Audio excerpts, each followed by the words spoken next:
For 26 years, Colorado went without a single confirmed fatal mountain lion attack.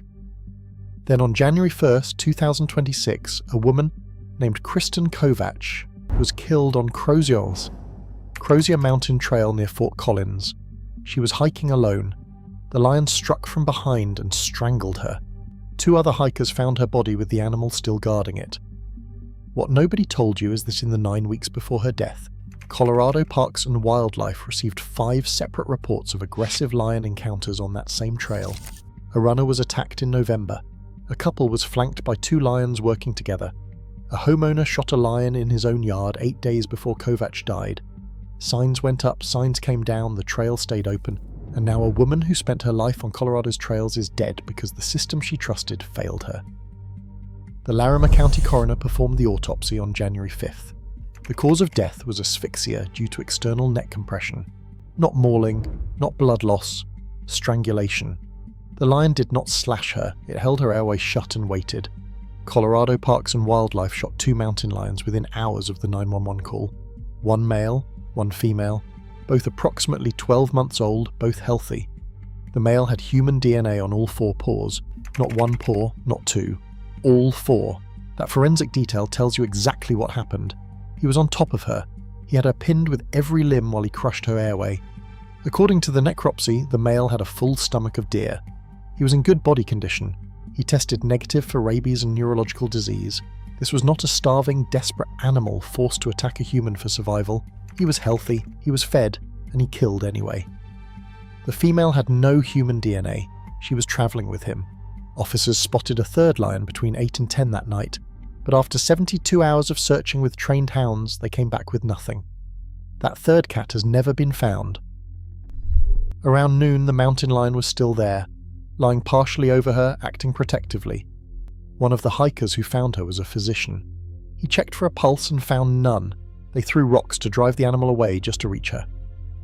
Kristen Marie Kovatch was 46 years old. She was not some tourist who wandered onto a trail she did not understand. She was an ultramarathon runner who had finished races measured in hundreds of miles. She completed the Quad Rock races 3 times. In 2017, she earned the Gnar Slam Award. She had moved to Fort Collins in 2011 to be closer to her aging parents. A hip injury in recent years had taken her off the race circuit, but she still volunteered at events and paced other runners through the night sections.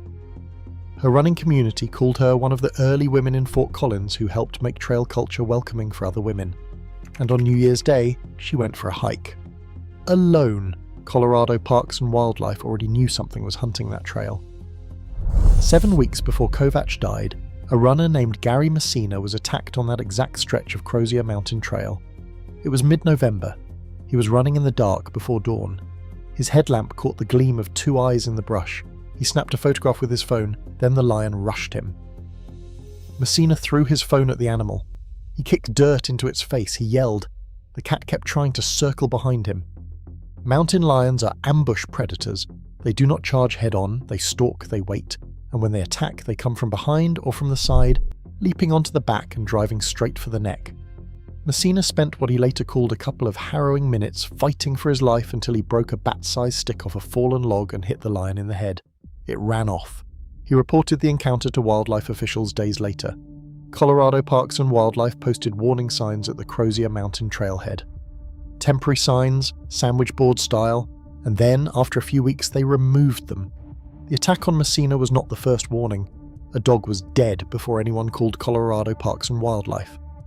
On October the 28th, 2025, a mountain lion killed an off-leash dog on McGraw Ranch Road near Estes Park. The owner did not report it until November 20th, 23 days of silence. 3 weeks when the agency did not know a lion in that area had already made a kill. Could have been me. That is what Mary Crone said. One day after that first dog died, October the 29th, Crone was hiking West Creek Road near Glen Haven with her Wheaton Terrier, named Sugar. A mountain lion walked within 24 inches of her. It showed no fear. It maintained eye contact. And then, it took her dog. Messina's attack came 2 weeks later. The warnings went up. By the end of November, the pattern was unmistakable. On the 30th, a couple hiking near the summit of Crosier Mountain was flanked by 2 lions working in tandem. One positioned itself in the forward position. One circled behind. They escaped by throwing rocks and screaming. 8 days before Kovatch died, the lions came into someone's yard. A Glenhaven resident found a mountain lion attacking his dog on County Road 43. He shot and killed a 3-year-old adult male lion. No citations were issued. According to the necropsy, that lion was healthy. The warnings appeared, the warnings disappeared, the path stayed open. After Messina's attack, Colorado Parks and Wildlife posted those temporary warning signs. A few weeks later, they removed them. The signs came back after the December 23rd yard attack, but the trail itself was never closed. Spokeswoman Cara Van Hoos explained the agency's reasoning. You would need staff there to enforce the closure, and when we close trails on state parkland, those closures are not always respected. The attack occurred on Roosevelt-Arapahoe National Forest land, not state parkland. Mark Leslie, the Northeast Regional Manager for Colorado Parks and Wildlife, offered another explanation. Some of these reports, he said, were well, some of them were 20 days cold before we ever found out about them. The pattern was invisible in real time because people were not reporting. I have hiked trails with warning signs and thought nothing of it. Most of us have. And a woman who had spent her life on Colorado trails walked into a stretch of forest where the agency knew, or should have known, that something was stalking hikers. Mountain lions are ambush predators. They do not see a standing human as prey, but a human running, bending, or crouched resembles something worth chasing. The movement flips a switch. Running triggers the prey response. This is not speculation. It is documented biology. Attacks often involve children, people jogging alone, or someone crouched down. The ambush happens fast. The lion approaches in a short sprint capable of reaching 50 miles per hour and leaps onto the back. The target is the neck. If the initial bite does not sever the spinal cord, the lion will clamp the throat and suffocate the prey. Kovatch died of asphyxia due to external neck compression. The coroner's finding matches the textbook predatory kill. This was not a chance encounter that escalated. This was a hunt that ended exactly the way the predator intended. The lion that killed her was 12 months old, a sub-adult, still learning, and that is part of what makes young lions so dangerous. Researchers have found that attacks on humans are usually carried out by younger mountain lions, often those orphaned at a young age, or otherwise separated from an adult female who would teach them what to hunt and what to avoid. Without that learned fear of humans, juveniles treat people as normal prey. The 12-month-old male that pinned Kovatch with all 4 paws fits the exact profile of a dangerous cat.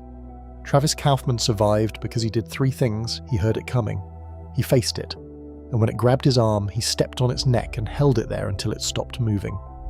Kaufman was 31 years old in February 2019 when a mountain lion ambushed him at Horsetooth Mountain open space less than 20 miles from Crosier Mountain Trail. The lion that attacked him was 4 to 5 months old, an orphaned kitten, likely separated from its mother and desperate. Kaufman survived because the cat was small enough for a grown man to overpower, and because he heard it coming.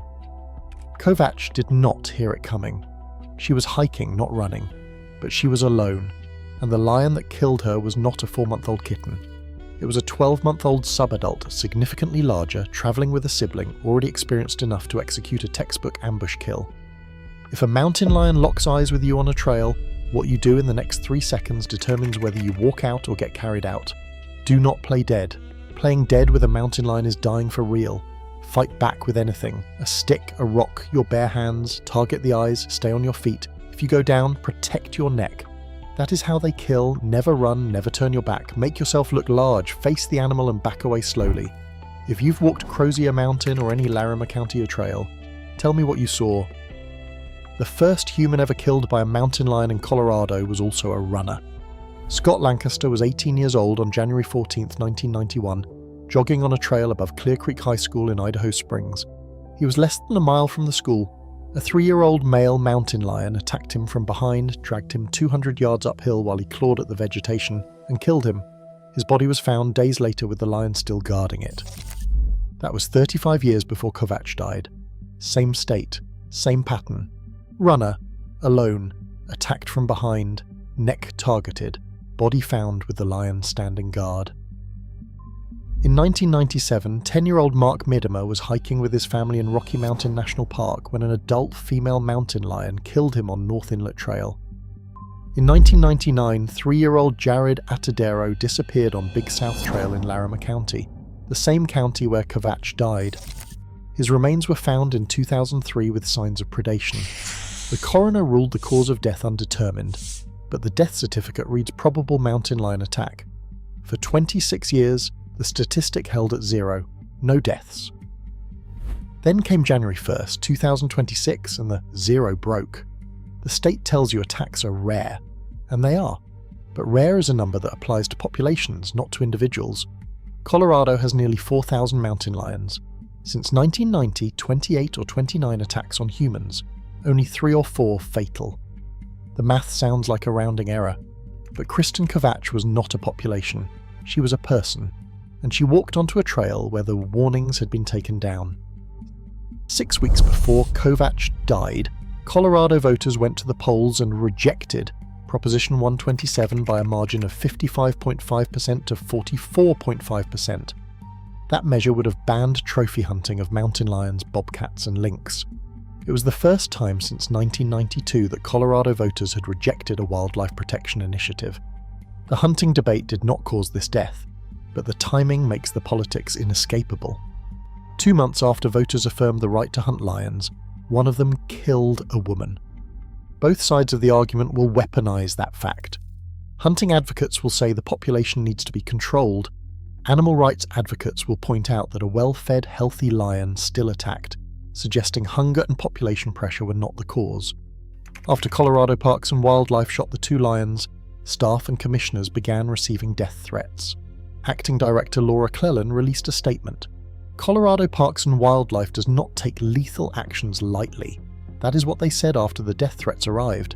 The agency had no choice. Under state policy, any wild animal involved in an attack on a human must be euthanized. There is no alternative, no relocation, no rehabilitation. If it attacks a person, it dies. The policy exists because an animal that has attacked once is statistically more likely to attack again. The policy also exists because the public demands it, but the death threats arrived anyway, because some people believe the lion was only doing what lions do, and humans should not have been in its territory in the first place. The trail was closed after her death. The United States Forest Service shut down Garden Gate Trailhead, Gravel Pit Rainbow Trailhead, and Piper Meadows Glen Haven Trailhead, effective January 2nd, 2026. Search teams with trained hounds spent more than 72 hours looking for the 3rd lion that officers had spotted the night of the attack. They found no fresh tracks, no scent trail. The search was called off and the trails reopened with permanent warning signage. But the 3rd lion was never found. Mark Leslie, the Northeast Regional Manager, said the 2 euthanized lions were part of a family group and their proximity to the scene was very unlikely to be coincidence.